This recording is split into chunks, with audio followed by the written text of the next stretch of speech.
legendary lady, a homegoing like no other, begins here in Detroit for the Queen of Soul.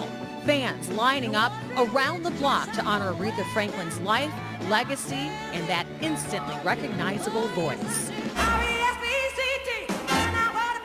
Not long ago, the late icon arrived to Detroit's Charles H. Wright Museum of African American History inside a gold casket.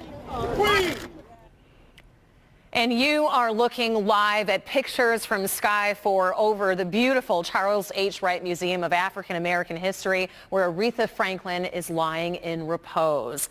A farewell fit for a queen does top our show this noon. Today and tomorrow, during a public viewing, her legion of fans from here in Detroit and beyond are getting a chance to pay their final respects. And take a look at video of Miss Franklin's casket arriving at the museum earlier this morning. That, of course, is where we find our Paula Tutman with all of the fans from literally, Paula, around the world. I couldn't believe it during Live in the D when Jason Carr met a man from Amsterdam that flew in. And how about this? People from Italy, people from Spain. Just saw a group going in from Chicago. I just kind of want to take you, there's kind of a line right here. I've got to stop right here, and I'll explain in just a moment. But I just want to show you the people in line. And while this might not look like a really, really big line, it has ebbs and flows. I mean, it was solid people, and people had lined up, I'm sure you're not surprised, as early as last night for an overnight stay on the steps. And now it's lunchtime, and people are starting to come back again. It is incredible to see. R-E-S-P-E-C-T. Outside, it is a festive party atmosphere, and cheers when a pink Cadillac pulling up. When a 1956 pink Cadillac pulled up, and then spontaneous singing.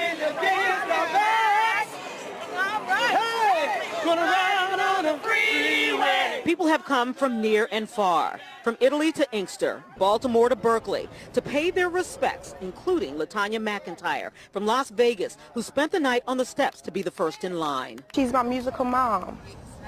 I grew up listening to her, and she just touched so many people all over the world, and she really touched me. I think it's amazing. I mean, it just goes to show you how much of a humanitarian she really was. Once the doors open, the mood shifts. Inside the museum, there's a gentle soundtrack of Aretha's songs, posters with Aretha's milestones, and the Queen. In red, from dress to heels, her hands gently folded, her feet respectfully crossed at the ankles. She is serene, and it is touching as the crowd is encouraged to move quickly, but not so fast they can't take it all in. Just seeing her just laying that estate, just gorgeous with her gorgeous red dress, red heels. It's just a great sight to see. Her opera vocal coach, Mary Callahan Lynch, prepares to say goodbye. It's a brutal week, Paula. It's a tough week because she was our queen. You know, we shared her. I think we were very good at sharing her, but she's Detroit's queen. It is fitting that at the Charles H. Wright Museum of African American History, history lies in repose.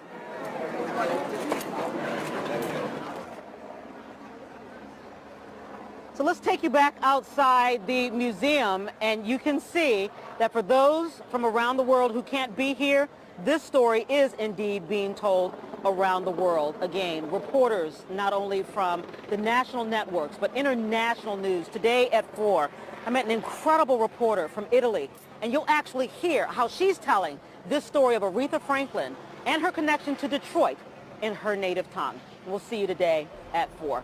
Wow, Paula, I've had goosebumps all morning long just hearing from so many people that have been coming out, and it is a true celebration of life, but I think Mary Callahan Lynch said it as well. We're also mourning losing someone so special that touched so many. Yeah, you're right. And you know what? People are mourning, but this really is an atmosphere of celebration. Yeah, it's pretty special. Pretty awesome to be out there. You can't tell. It feels like 100 degrees out there either. All right, That's Paula. okay. It is an honor to be here. Yeah, it certainly is. We look forward to your reports later today. Thank you.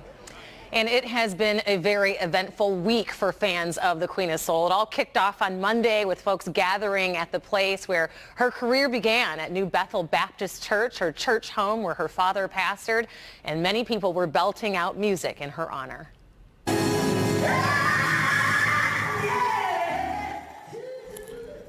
The line to get in stretched down the block, similar to what we've been seeing today at the Wright Museum, but that did not keep fans from eventually getting inside to sing songs and pay their respects. This event was just one of many across the city this week to pay tribute to the mighty Aretha Franklin, all leading up to her private funeral that will take place on Friday at Greater Grace Temple. And we do hope that you will join our special broadcast on Friday morning, getting underway at 9 a.m. We will have complete coverage of her funeral. We'll be carrying it live for you on air, online, and on the Local 4 Facebook page. So you will be able to feel like you are right there in the pews celebrating her life.